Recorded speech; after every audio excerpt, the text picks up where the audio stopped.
Estimado señor docente, Magíster Doni Arturo Cayupe, docente del curso de Antropología y Sociología Jurídica de la Facultad de Derecho de la Universidad Continental.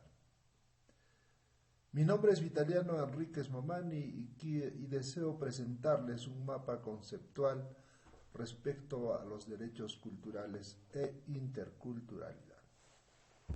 En primer lugar, quiero presentarles el mapa conceptual vinculado exclusivamente a los derechos culturales. Quiero empezar comentando que este trabajo ha sido resultado de la lectura del material facilitado por nuestro docente. Primero indicarles que la cultura es una característica de todos los habitantes de la Tierra.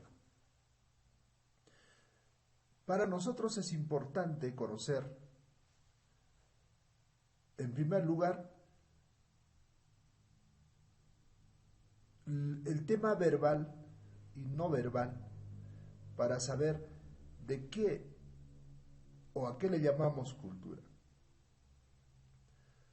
Seguidamente, quiero manifestarles que la toma de las necesidades biológicas que compartimos y nos enseña a expresarles de forma particular se impone respecto a la cultura. Asimismo, es importante conocer cómo nosotros generamos un aprendizaje respecto a la cultura a través de la observación y el modo inconsciente de cada una de las personas. Por otro lado, es importante también conocer o tomar conocimiento que nosotros, a través de los niveles de cultura a nivel nacional, internacional o sociocultural, nos vamos relacionando entre las personas a fin de que nosotros podamos conocer los derechos culturales. Finalmente, respecto a los derechos culturales, quiero mencionar lo siguiente. Cuando nosotros hablamos de cultura de manera general y específica, nosotros tenemos que entender que la cultura es el sentido general de la expresión de los conocimientos que uno ha podido adquirir durante la vida, desde el momento que nacemos hasta el momento que nos vamos interrelacionando entre la sociedad.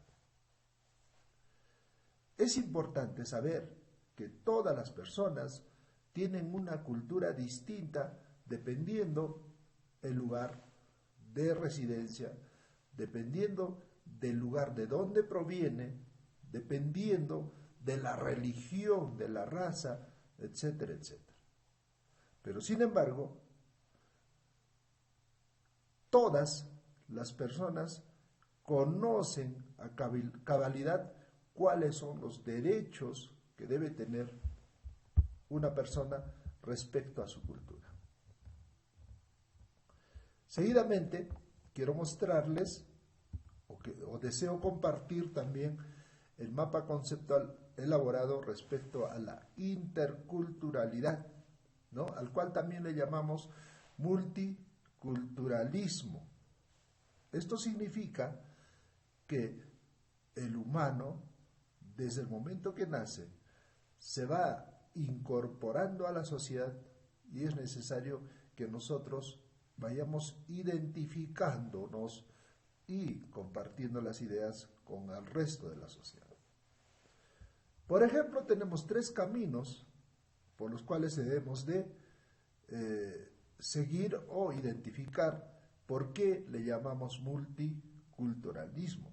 Primero, el reconocimiento de los grupos étnicos nacionales y nacionalidades. ¿Eso qué significa? Identificación de dónde nosotros provenimos y cómo nos vamos relacionando con el resto de los habitantes de la Tierra. El segundo espacio, la tolerancia ética y acomodación. Cuando hablamos de tolerancia ética, toda persona debe ser tolerante y esto es ético. Eso significa que respetamos los derechos de todas las personas con quienes nosotros nos vamos relacionando. El tercer espacio son las raíces de los conflictos étnicos. Significa que dónde nacen, ¿no?, los conflictos, dependiendo del tipo de sociedad, dependiendo el lugar de origen, raza, costumbres, religiones, etcétera, etcétera. Estos tres grandes espacios nos llevan ¿a dónde? Por ejemplo, los grupos étnicos, ¿no?, a comunidades imaginadas.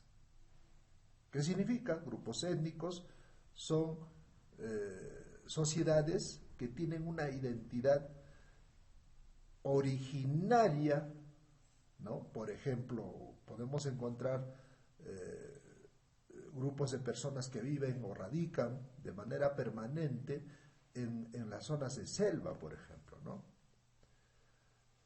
Seguidamente, la tolerancia ética es también llamada la diversidad ética. Se asocia a la interacción grupal.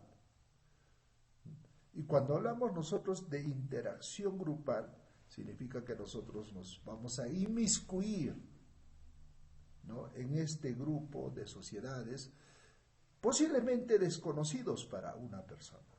Pero sin embargo, nos vamos asociando y al final vamos a asimilar o generar aprendizaje de las costumbres al cual le llamamos multiculturalismo. Y en el tercer espacio, cuando hablábamos de raíces de los conflictos étnicos, ¿no?, hablamos de reflejar, identificar cómo se van generando, ¿no?, estos conflictos sociales, los cuales pueden traer consecuencias positivas, también consecuencias negativas, ¿no? Se van generando prejuicios y discriminación en algunos de los casos, ¿no? Asimismo pueden generar o dejar algunas secuelas respecto a la opresión, a la limitación de los derechos de las personas, etcétera, etcétera. Finalmente yo quiero mencionar, estimado docente, que el material propuesto por usted nos hace generar mayor conocimiento, poder identificar de cómo se van generando este tipo de vivencias respecto a los derechos culturales y la interculturalidad. Agradezco profundamente el material y de la misma manera quiero compartir también con los lectores de diferentes espacios, gracias a estas herramientas virtuales que nos ayudan de manera permanente a poder compartir esta información. Muchísimas gracias.